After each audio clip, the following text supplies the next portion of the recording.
Wakati wa Kwaresma, mtu anapopita nje anapaswa hata katika nyimbo zetu aone kuna utofauti fulani. Uwezi wakati wa Kwaresma, wakati wa toba, maana nimezungumza ni wakati wa toba. Wakati wa toba mnapiga ngoma, mnapiga vinanda, mnacheza. Hata nyimbo za Kwaresma tuni yake ni tofauti kabisa na nyimbo za Pasaka au za Noeli. Kwa hiyo hata hizi pia zinapaswa kuwa tofauti. Kwa hiyo wakati huu kwa kweli kwa jimbo letu tunapaswa kuimba bila kutumia ala yoyote, bila kutumia kinanda, isipokuwa Dominika ya 4 ya Kwaresma. Dominika ya 4 ya Kwaresma ni Dominika ya furaha. Watu wasikie, mbona kulikuwa na kimya kimya nini? Sasa mbona leo nini? Leo tofauti, unaona hata padre amevaa vazi tofauti, hata huko unaona kabisa kuna ngoma, kuna kinanda. Lakini kuna parokia zingine ni ukiwaambia juu ya kinanda, juu ya ngoma, usiwagusi hapo.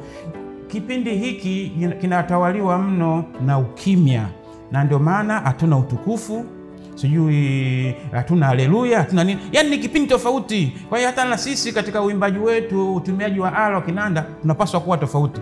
Lakini tunapenda kuyaingiza mazoea katika kila kitu. Tumezoea kupiga kinanda, tumezoea kupiga ngoma. Kwa hiyo hata katika kipindi ambacho hatupaswi kufanya hivyo, hatujui kufunga break. Kwa hiyo uliosema kwamba mfano nini, mwambie jirani yako akwambie au rafiki yako nifanye nini Kwaresma hii. Mimi ningemjua mpiga kinanda, ningeambia Kwaresma hii tuliza vidole.